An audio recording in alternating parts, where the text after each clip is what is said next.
racing today. Yesterday, the ARCA REMAX Series. Scott Speed on the pole and leading, battling with this guy, Justin Allgaier, throughout the early portion of the race. But problems here for Speed. A green flag pit stop because of a left front tire issue. The second time this would happen to him today. He would rally back to the front, running in the top 5 late. Green-white checker finish, and check this out. Justin Lofton gets out of shape. Rob Brent spins as well. That would allow Ricky Stenhouse Jr. to pull away. First driver this year to pick up multiple wins. Scott Speed comes home second. Start of the race. Audi driver Alan McNish takes third in the first chicane, but Peugeot of Nicholas Manasian would get it back, though, at the first chicane at the Mulsanne. Hour 2, the GT2 class, pole sitter American Patrick Long and the Flying Lizard 80 car Seth Nyman wrecked. Long's day would be over. Still early. Hour 3.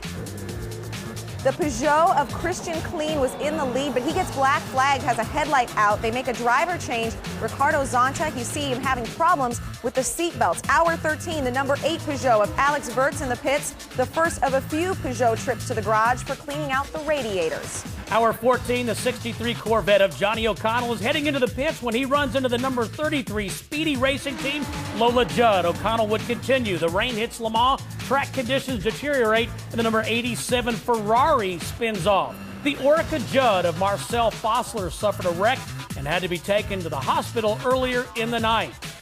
Hour 15, the number 2 Audi of Tom Christensen comes into the pits at the same time as the number 7 Peugeot of Marc Genet, and after the stops, the number 2 Audi takes the overall lead. Hour 16, the number 8 Peugeot of Wirtz would pit to put on some rear body work. We jump ahead to hour 18. This is a spin by the number 8 with Pedro Lamy behind the wheel in a Peugeot at Arnage. He narrowly misses another car. Hour 22, close call here for race leader Tom Christensen. He spins after hitting the number 32 Zytek. Christensen, though, keeps it going. This is our leader. Let's take a look at the view from his onboard camera. Well, Chris, at the end of the race, checkered flag waves and the number 2 Audi R10 of Alan McNish, Ronaldo Capello, and Tom Christensen win Le Mans. McNish, Capello, and Christensen celebrate on the podium. Oh, the jack's not working. The front jack won't go down. Wheels have touched ground. 3 minutes, 47 seconds, and Alan McNish is out back in front. Oh, it has gone again. Oh, there it is. It's into the trees. Right. Unbelievable. Whoa. One of the McLarens. Huge ball of flame. He doesn't know he's on fire yet. Huge ball of flame. Gets a weekend off, but the news never stops, so keep your browser on speedtv.com. The World of Outlaws Late Models Wild West Tour opened Wednesday night, Deer Creek Speedway in Minnesota. Pole sitter Tim Fuller leading into turn 1, but Fuller's night ended early with engine difficulties. Big engine difficulties. That left fellow front row starter Brian Burkhofer to take over the lead. He would have to hold off a late run from points leader Darrell Lanigan, who charged from 10th to 2nd in the closing laps. But in the end, Burkhofer, using a chassis he built himself, hung on to win the Gopher 50 at Deer Creek. Here's Sarah Jane Hunt with the winner. World of Outlaws late models made their second appearance at Eldora on Friday night, and it was an eventful day for track owner Tony Stewart as he was involved in 2 separate incidents before the night's main event. Speaking of the main, the Subway 50, it gets underway, and the second place starter Earl Pearson Jr. taking the lead from pole sitter Steve Francis heading into 1. Tony Stewart's troubles at Eldora would continue as he suffers car trouble, slows, he would end up finishing 17th. Now let's go back up front. Pearson was untouchable in the number 44, winning and keeping his record of 2 wins in 2 late model races at Eldora intact. Well done. Well, the late models raced again under the lights on Saturday at Sharon Speedway as Tim McCready, starting on the outside of the front row, takes the lead from the pole sitter Clint Smith heading into turn 1. McCready would lead the first 5 laps. Later on, lap 44, Jeremy Miller, running 6th, suffers engine trouble and says, I'm going to just stop it right here. That brings out the yellow. On the restart, Donnie Moran in the number 99 takes the lead from a slowing Billy Moyer, who suffers mechanical problems. That opens the door for the $1 Million Man to stretch out his lead and pull away to win in Ohio his first World of Outlaws win this year. Donnie Moran brings home the win tonight here at Sharon Speedway. Tough track conditions, difficulties with the car. How did you get up front? Well, we, qualified pretty decent when we went out, run second or heat race, and we drove pill 3, and that started us up front.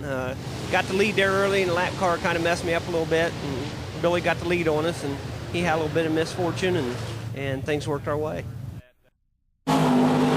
The World of Outlaw Late Model Series drivers and teams have been through a whirlwind. Across the Great Northern Tour through Ohio Speed Weeks, there have been a lot of torn up race cars, parts and pieces banged up, motors blown. And the big test will come on Tuesday at Lernerville Speedway to see who has anything left to take home the $40,000 check.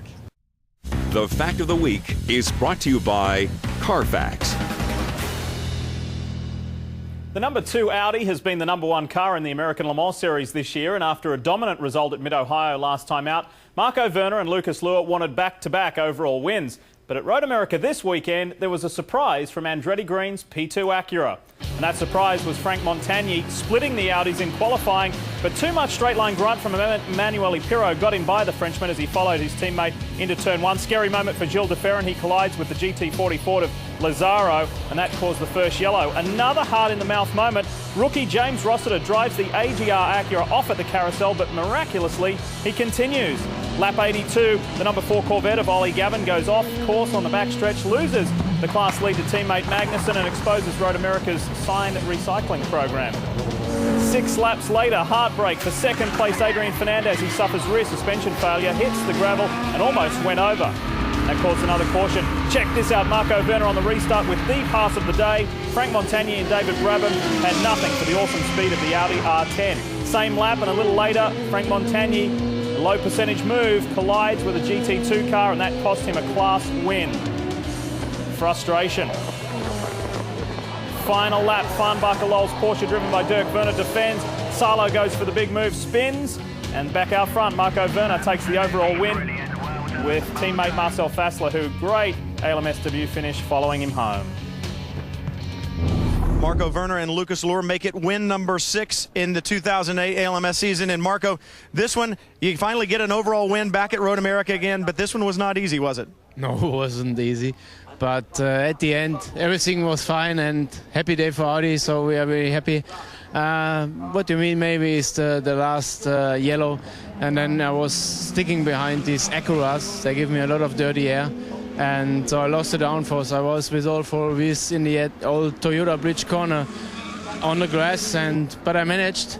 This came back fighting hard, and then we hit the traffic with the GT car, and I did a nice move on the straight with the TDI power. Diesel Power wins overall at Road America for the first time since 2006. In P2, David Brabham and Scott Sharp scored their 3rd P2 victory of the season, and they're still in that championship hunt. And well done to Farnbacher Lowell's Racing. It took its maiden GT2 victory in the series. And we keep things in the family this week's Carfax Fact of the Week, courtesy of the American Le Mans Series. Last year's overall win by the Porsche RS Spyder of Timo Bernard and Romain Dumas marked the only time a car other than an Audi has taken the overall win at Road America.